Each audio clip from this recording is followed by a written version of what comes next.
ki khubor ka bate si TV. Lawan Rashaphi da ka Frank Motors. Booking open for the new Nexon. Visit Frank Motors or call 7045207973. MIT University of Meghalaya. Our admissions are now open for the academic year 2024-25. Explore our best courses. Experience global collaborations. Apply today. Ka BDWS Career Academy kan penlong ya Meghalaya Scholastic Aptitude Test haka khatan real tergu benai March haka porshi phoba jem step hashulong tura but clear. Nongthep vote jong Shillong seat shak election MP kaban salong haka khakhandai trek ubanaya yong araja apusau krayo yakalat ben bo jingli markman bagi Kyrtong banya khoria kenek election kani ke jingyo banya keren bagi Kyrtong kadi hadin belakut ke symposium kebala penlong da ketran political science bad ke IQAC jaga Sankardev college haga de jing bo jingli de Nongthep vote la sakhi bad yo ke jubab nagi Kyrtong be peni ya lagi jong kinia ki jutang halokan nongrem bayeng kum ki Kyrtong ber kum joru ya ke nongrem jong ka party. Good morning everyone present here. My name is Pyni. I'm from St. Edmund's College, Department of Political Science. So I have a concern I want to address right now. It's regarding India being a parliamentary form of a democratic institution. So recently, 146 MPs were suspended from the Lok Sabha, and all of them were members of the opposition party. So there's a point of concern raised here is since India follows the essence of a democratic form of institution, so the opposition is an integral part of the machinery of the state of India.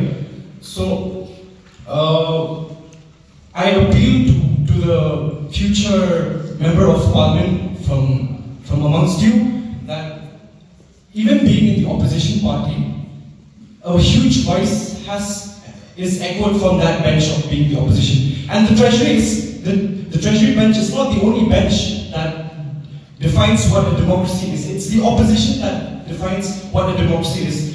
There has to be an opposition to raise issues, to raise concerns. So that's my appeal. And yeah, that is the only suggestion and short question I have. Thank you. You see, because a state like Meghalaya, a lot of things that happen nationally impact on the states. As it is, 70% of our resources come from the center. Now, again, one notable thing about the BJP government is the kind of radical, irreversible decisions they have taken. Beginning with demonetization, Article 370, the CAA, and these IPC, CRPC, Indian Independence Act, and so on and so forth. Now, my question is maybe hypothetical, but may not be also hypothetical. It's better to be prepared for it, because some of us are very, we talk about protection, which is fine. We need protection in many ways. My question is, you see, in my career, my own colleagues all through, one of the resentment they have against the system is the reservations. Now, with the kind of radical decision this government has taken in Delhi, if these reservations from now on is based on economic criteria, some of you have talked about more and more reservations, how to implement a reservation. If the decisions is taken for jobs and other things based on economic criteria, what are you prepared for it, and what is your view about it? Thank you. So first of all, I really thank you all for your physical presence here and for accommodating our requests. And also I'm thankful to all the students for your being here, and you know that you have been challenged, you have been encouraged. So now we really admire for all what you have presented, but we want to see things to implement. Because when we come to the real implementation, we have seen that nothing, and I don't know how to say in percentage, but very, very low. So, in fact, we know that like education and agriculture, they are the main factors for the overall development of the country and of the state. But being a teacher, I have a very bad experience, so to say, because I remember very well that how I coordinate this education education and agriculture. Being an educationist and researcher, we have tried to do something for the state and with all our little knowledge. Because I remember when I applied one project, that establishment of critical limits in the micronutrients in rice soils and plant of Meghalaya. Because we know that the yield of rice in Meghalaya compared to the other states is very, very low. So we are trying our best with all our knowledge to implement this, and I applied this one. And also I sent a proposal to the government. But for so long, till now they have not returned the proposal to me, and later on, okay, I could do something else from other agencies. But I wish that since we are here as a governing body, we want that our teachers are encouraged so that they can put the best effort and to uplift the students for their knowledge. And because we know that if the government, they have got the science and technology cell, in fact, they are willing to surrender the money instead of giving to the teachers as a minor research project. So that's what we really admire for all these things what you have presented, but we do really want to see the implementation of all this. Thank you so much. And I stand here not to put any question to you. Don't be afraid, don't be scared. I stand here to put you some suggestions, whether you will accept or not. Even though I am still a student, even though I am still a child. So, my questions to all the candidates, my suggestion, not the questions, my suggestion to all the candidates, if it's like this, if one of you will win this election, if one of you will become the member of parliament, from my side, I request you to please don't go there, I mean in the parliament, with simply sitting or sleeping. Please go there. You have to speak the issue of our state, especially for the Khasi and Jaitia people. You have to speak the issue, like the inner line permit, the inclusion of the Khasi and Garo in the schedule of the Constitution of India. And the boundary dispute between Meghalaya and Assam is still pending till today. What I request you to please raise this question in the parliament, because the life and death of our beloved state, Meghalaya state, is the power of you, the MP, the member of parliament.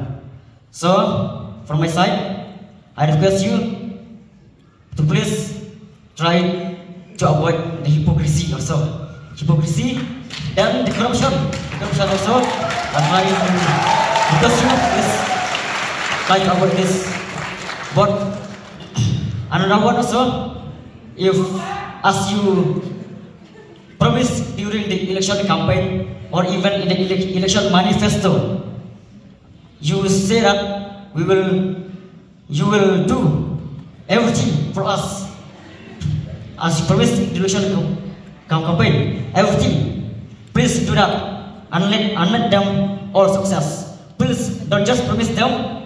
Please don't promise if you cannot do. Promise on you only that you can do. So I'll take my seat. I know that all of you are educated. So it's so difficult to you to speak, to raise this question in the parliament. So before I take my seat, I forgive you all. If I speak about words, if I made you a mistake, if I make a mistake for you. So with these words, I think thank you.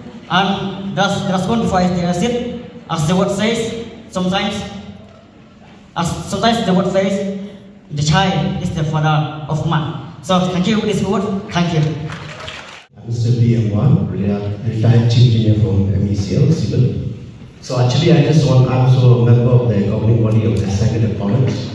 So actually I have got two issues here which all the speakers has not been mentioned. The one of the ISO that at least everyone knows that what we are facing currently right now in the state of Meghalaya, that is the traffic jam. when everything in the world moves so fast, how can you talk about the moving of the state economy when you have to spend 2 hours from Laban to Umpling to my residence? So that is the big question nobody has answered. Nobody has speak about the traffic jam. There are a lot of pollution there. I've been in Thailand. Just last year, you'll be surprising. In such a congested city, they build a multi-layers flyover. Why not the same thing cannot be done here? There are many provisions where you have underground tunnel. I've seen tunnel in Delhi during a time construction. There are many things that we can do, but nobody has spoken out. And the second part perhaps you might reflect back when the BJP government came in 2014. So if you find out they have what happened, reinvent the ministry from 133 to 67 ministry. Out of 67 ministry, if you look at the thrust area of the BJP during that time, water supply is in the 3rd priority of the government. What I am surprised to see here, I have been moving all the 3 states of the Northeast, Sikkim, Nagaland, Kohima, everywhere. You will not find people are standing in the queue in the street for collecting water. How much time we are spending in collecting water? And sorry to say, within the urban town of Shillong, not even suction or drinking water is a big available to the citizen. If you go, there's a policy. You please go visit the NEC Vision Document 2020. You can see there are also another policy matters regarding drinking water and many other states, many other policy from different ministries. Government of India actually what happened has kept provision 10% gross budgetary support for the Northeast in each and every ministry. And there are 55 ministries where we can draw the 10%. Perhaps the candidate must reflect how much of that 10% has come to the Northeast. These are the questions that we put on. Thank you. The first thing is that the central government has clearly stated that Meghalaya will not be part of the CEA. Now, if it has any intention that it will bulldoze through because we are a very small state, we could have done to the CEA. But the fact that they realize and they recognize the small population that we have and that we still need the protection, that's why they have given this reservation for us, or maybe exemption for us from the CEA. So similarly, all other acts also, the government in Delhi is well aware that we still need to contribute with the reservations. And I can assure you that none of these reservations will be diluted or whether they will be removed from the what we have enjoyed right now. Thank you. To our asking representation of BJP. I have this question. Yes, I have seen the CAA rules. It says the 6 scheduled areas are exempted. That means most of the tribal area Northeast region are exempted. Now my question to him is, he being part of this government, the MDA2 government, which they are working with NPP, who is missing today, and of course UDP, NPP, HSPDP, naturally BJP, and so on. Can you, because I as a person, I'm not afraid of CA, frankly speaking, but can you reassure us, can your Chief Minister give in writing to say that CAA will not be implemented in 6 scheduled area, let's say the whole of Meghalaya? Because that is the assurance that we need. Yes, we saw the rule, but because you are also part of the NDA government in the center, can you, through you or through your government who is running the NDA government here, give the public who doesn't know much about the CAA, give us in writing by the Chief Minister, saying that CAA will not be implemented in Meghalaya. If you do so, then we buy your words. Otherwise, I have serious reservation vis-a-vis because the NPP MP candidate from Shillong seat is opposing it.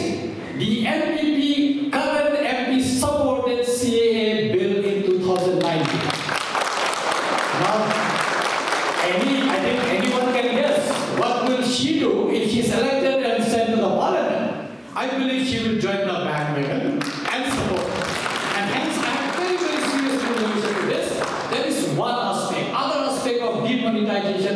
I think enough has been said. Those were all jumlas that I considered from the side of the government. Those jumlas has not worked because I know demonetization was done to capture UP. It was done. 99.99% of the money came back. Where is the black money? We got the jumla in 2014 that 15 lakh sabka account mein aayega. We never saw that. So we don't buy. These jumlas I don't buy. And that's what I said. I want to say this in the parliament. And this is where it is important because see, jumlas are done. So please come to the question. So this is what I was just trying to give the supplementary question that please reassure us as a gathering here who is learned enough to carry this message back home to those who doesn't understand that you are going to examine and give us in writing. The day you give in writing, I will really thank you. Otherwise, I have serious reservation. Thank you.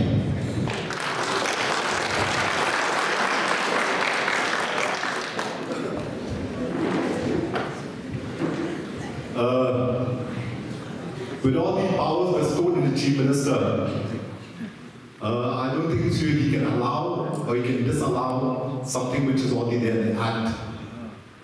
The CA clearly spells out that 6 scheduled areas have been exempted. And even if our Honorable Chief Minister wants to implement CA in Meghalaya, also he will not be able to do it because the Act does not allow him. So I don't think so, a response or a commitment or assurance of the Chief Minister will do any help or will not help because it's already there in the Act. And second thing, what Sir has just mentioned about Jumla, I think so nothing official has come from the BJP that 15 lakhs will be credited to the respective bank accounts. That has come out on the social media and nothing official has come from the government as such. Thank you.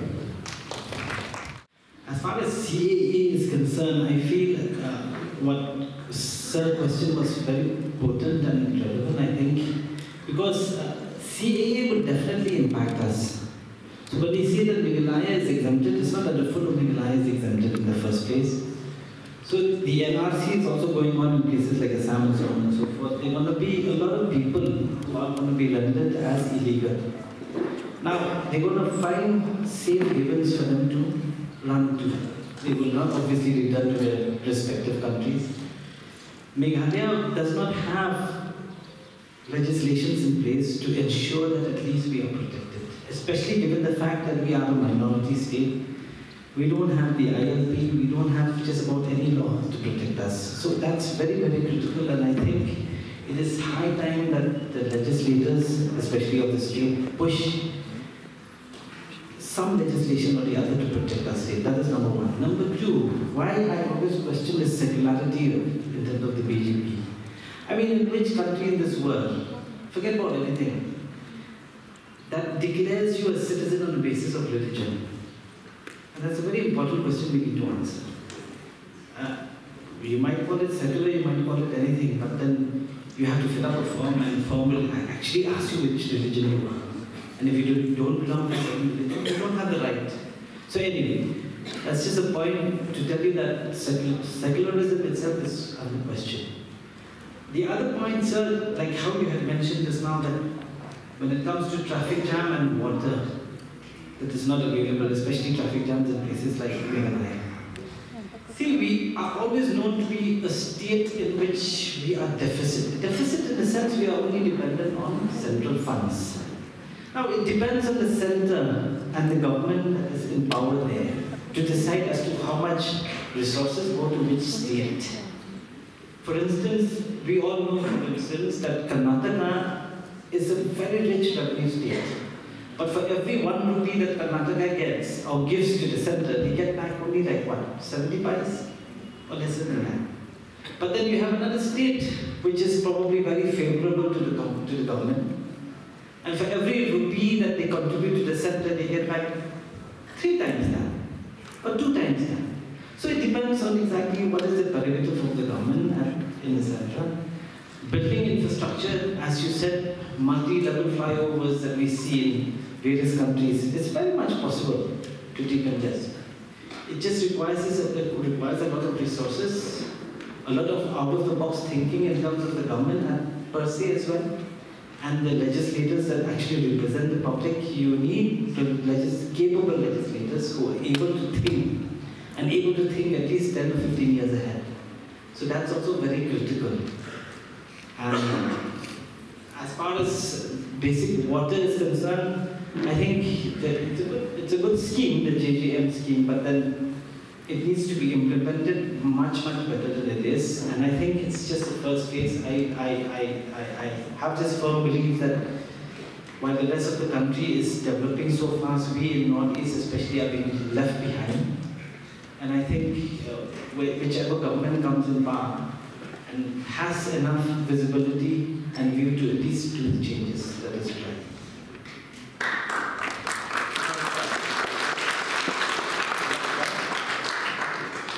Hello. Yeah, regarding the question that Mark asked about the traffic congestion, may I ask from this house, how many of us who are, who come from the rural areas? Can you just raise up your hands, please? I'm one of them. There are quite a lot here. You see what there's a simple solution actually I see. Give me an example. Suppose there are 100 villages, around Shillong. And in each of these villages, there are 2 patients who, when they go to the sub-center, they don't get any medical help. They go to a PHC, nothing is there. They go to a CHC, almost nothing is there. And so they have to come to Shillong. So if there are 100 villages, and from each of these villages, there are 2 patients, you are expected to see 200 vehicles coming to Shillong just to get some treatment from hospitals in and around Shillong. This is the sorry state of affairs in our state after 52 years. You go because since I stay in the away from Shillong, it's really pathetic. They have to come all the way. So this is something which can be, is our solutions, because there are always a solution to any problem, but it just requires whether really, how committed you are, how honest you are to solve these problems.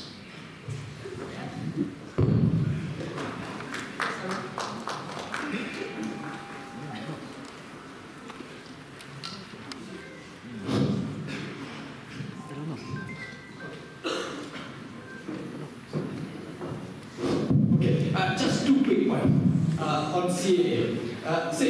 I will not go into the legality of its validity. Article 14 is being debated whether it complies Article 14 as far as the right to equality is concerned. But CAA, I have 2 quick points. Maybe the friend from BJP can explain. There are 2 important points. It says you have to enter. You might have entered India before 31st of December 2014. You don't have to produce any travel document. Just you need to say I have been prosecuted. I am from Pakistan, Afghanistan, or Bangladesh. I'm a Hindu, I'm a Christian, I'm a Sikh, I'm a Jain, I'm a Parsi, I'm a Buddhist. If you say so, that's enough. You have to just produce one ID that you belong to this country. I'm saying 2 things which are very serious. Why? I'm least bothered about the other aspect of CA. What I'm bothered is, in today's time, our young generations are not having jobs. How come you're allowing people to come and become citizens and compete for the least available job that we have? That is one serious objection that I have to see here. The other is, what guarantee you have that tomorrow, let's say I'm a Muslim, I stay in Bangladesh, I shave my beard, I clean my hat, I put a sindoor here, and I say that I have entered India before 31st of December 2014, and he might be representing a militant organization. He may be from Afghanistan, he may be from Pakistan, he just needs an ID to see that. Tell me how difficult it is to get an ID of a Bangladesh or a Afghanistan or a Pakistan. You can sit in India and get a passport done illegally. And hence, there are serious problems. We are actually compromising the security of this country because you don't have any check and balance. Vis-a-vis who is entering this country, you are simply saying, declare yourself, you have been prosecuted by a Muslim country, you need not be a Muslim, everybody else is welcome. What guarantee is that that person who comes to India and says, I'm a Christian, I'm a Muslim, I'm a Buddhist, but he he is a militant organization leader who will secretly leak the intel of this country to the neighboring militant groups, whether it is based in Afghanistan, Pakistan, or Bangladesh is least trouble these days. But you have a serious neighbors who are always looking to harm this beautiful country of ours. There is no way you can check and balance. I have read this year time and again to see, show me one rule that will provide that check and balance. It's not there. Coming to the second point, which is Sir has raised, water reservoir. You know, I have written an article a few months or few years back on how to solve the water crisis of Shillong. I buy more water by myself, so I think if an MP candidate is buying water, I think you don't have to come and tell me that water is an issue. It's a big, big issue to all of us, particularly if you are in city. Yes, Jal Jeevan Mission has tried to nullify some of these, but there are ways and means, and I fully agree with my fellow Congress representative that making firewalls and tunnels, this requires your mental preparation and as well as the financial strength. This government, where all of them are part of it, bearing maybe Congress and perhaps me and of course BBP, they are all part for some of this government. His government like to spend money of 15 crore, 23 crore in festivities. That requires 3 days time or 5 days time, done deal. And you feed them with what? I have seen the sports, the Meghalaya sports, you even give them kurkure, give them samosa, and we expect them to become Olympian one day. Somebody has to convince me. I have serious problem with this. But they will not build one bridge over the Umiam Lake for last, how many years, I don't know, expiry date is over. Now we are repairing the bridge. And all of us who travel face this challenge. My question to this government, of course the Congress government earlier is, why you didn't keep one alternative bridge 10, 15, 20 years ago? Goa, you must have traveled, most of you. We have numbers of bridges there. Roads, railway, everything was there. Two airports there. We have nothing. And that's what I say. Unless we change our mindset, and for the reservation, before I digress a little bit, I have to say an article. Yes, I will just finish. I think for the article, for the water reservoir crisis, I said, we get plenty of rainfall. Why not you make reservoirs to places like Bangladesh area, where all our water will just pass to Bangladesh? And this area doesn't have any crop, cannot be grown because this area is totally unfertile as far as the crops growth is concerned. Why not make reservoirs there? Channelize that water to cities and towns where it is necessary. You only need will, and of course you need money. And if these two are combined, I think that problem can also be solved. Thank you. First and foremost, I do agree with the Congress point of view that CAA is anti-secular. But let me remind you, sir, that in 23, during a debate on CAB, Dr. Mohammed Singh was still a Congress at that point of time, said this: after the partition of our country, the minority in the country like Bangladesh have faced persecution, and it's our moral obligation that if circumstances force unfortunate people to seek refuge in our country, our approach to granting citizenship to them should be more liberal. So who proposed CAB first is the Congress government. It is the Congress leader who proposed this anti-secular legislation in India, and it's BJP who fulfilled it.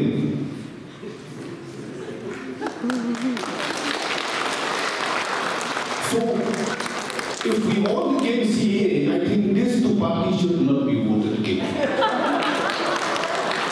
And that is a fact. And that is a fact. And what is more harmful than CAA?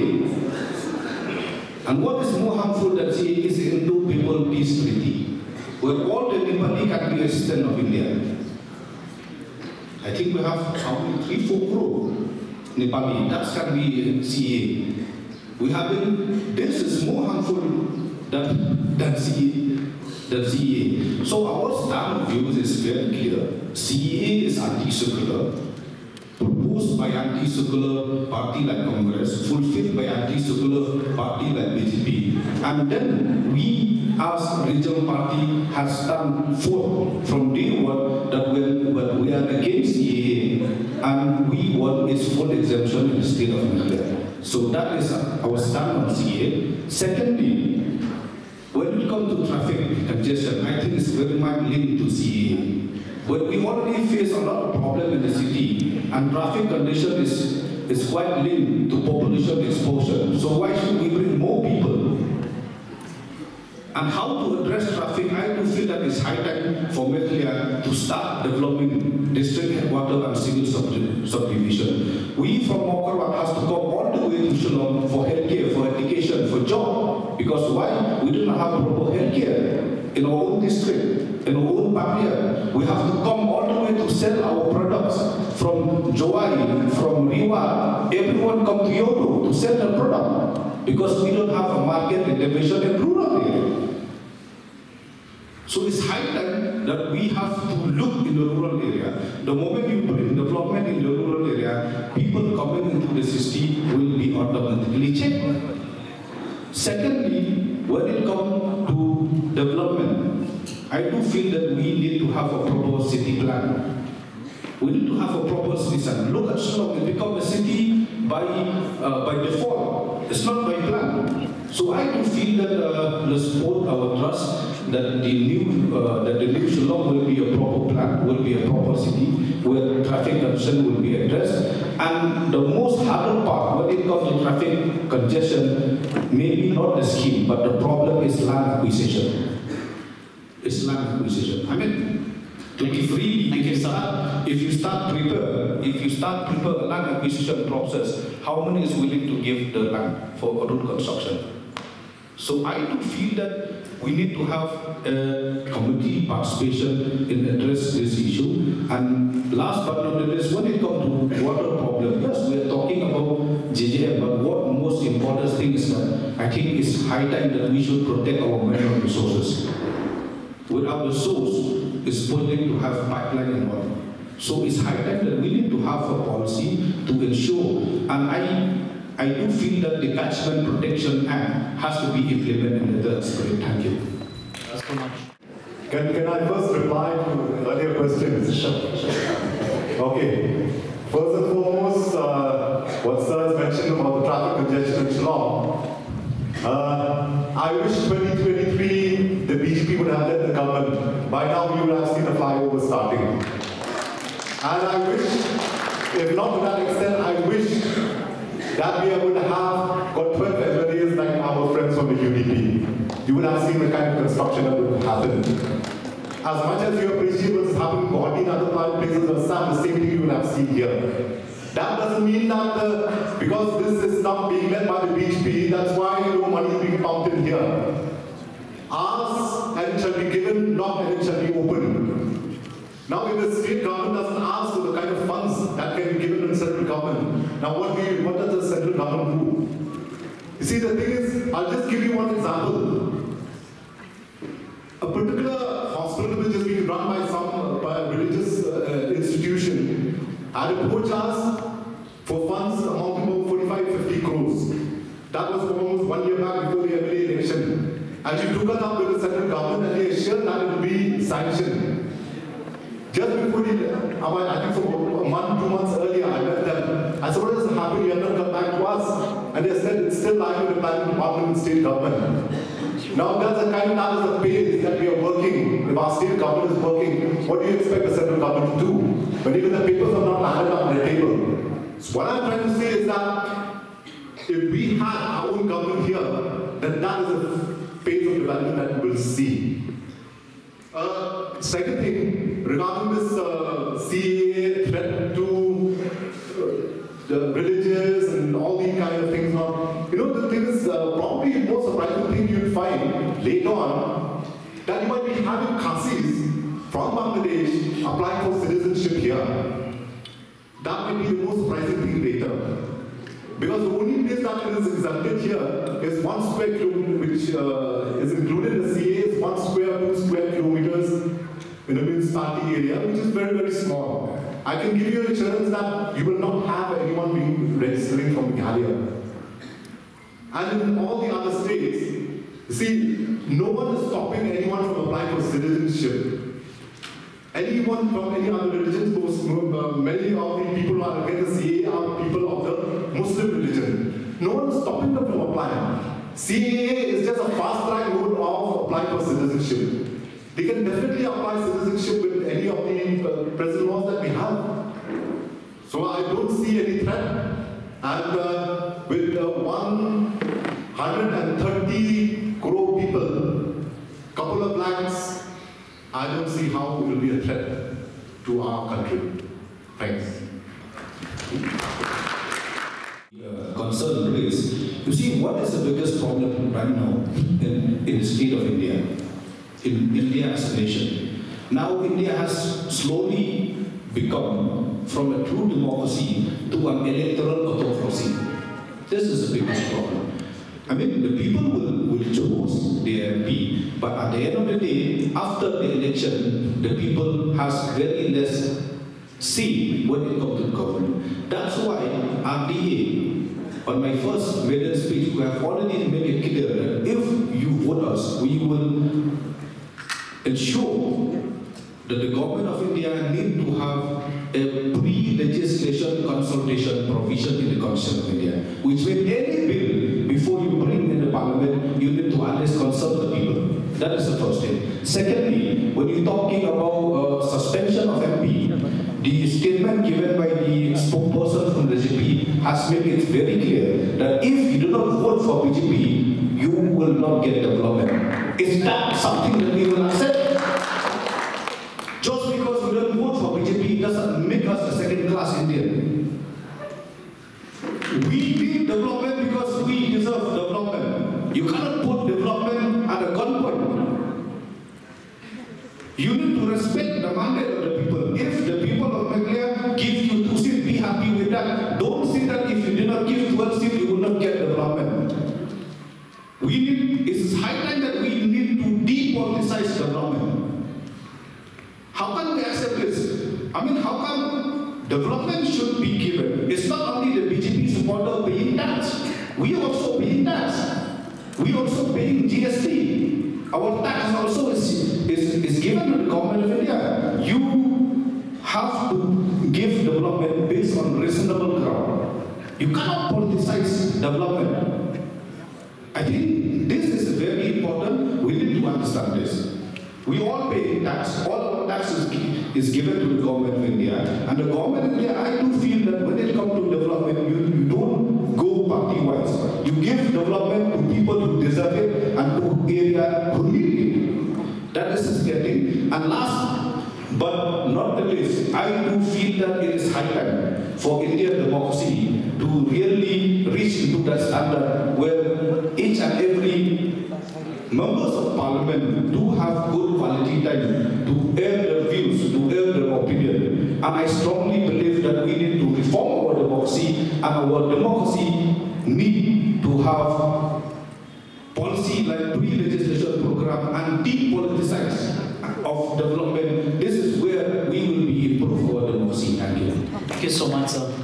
I did say in my speech that the BJP central leadership has given us a task that we have to ensure that we go to each and every household, especially the low-income group, to ensure that they get the development schemes which have been given from Delhi, irrespective of the fact whether they voted for the BJP party or not. I was very clear on that. And second thing is that I also said, when I replied to Sir's comment about traffic, not that I say that we don't have 12 MLAs, that's why we're not getting money from Delhi. It's not that.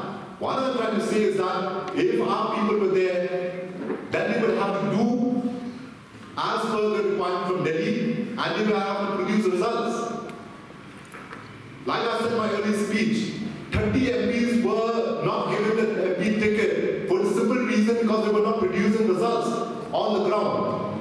That we have to submit our report card. Now, if 12 of our MLAs have been voted, like I just mentioned, UDP just comparing with you, I'm telling you, if we don't deliver, then we have to exit ourselves. So what I'm trying to say is not that because we don't have 12 MLAs or because we're not running the government here, that's why the BJP government is not giving us central assistance. It's not that. What I'm trying to say is that we had our own people, we would have been able to task them with all these developmental activities in the state. I'll I'll just make a quick response to what you said. I think I fully agree what you said, because being in university, I know that the focus of this government is not on strengthening science and technology, particularly in university system. Day by day, money is being reduced as far as projects are concerned. And I think crop yield and agriculture and linking into how we enhance the productivity and all other aspects of science, because science is the basis of our advancement. So I'll just stop it. Yeah. So what I'm trying to say is that if I get a chance, definitely will say that you must increase funding on science and technology, particularly when it comes to agriculture. Thank you. Thank you so much.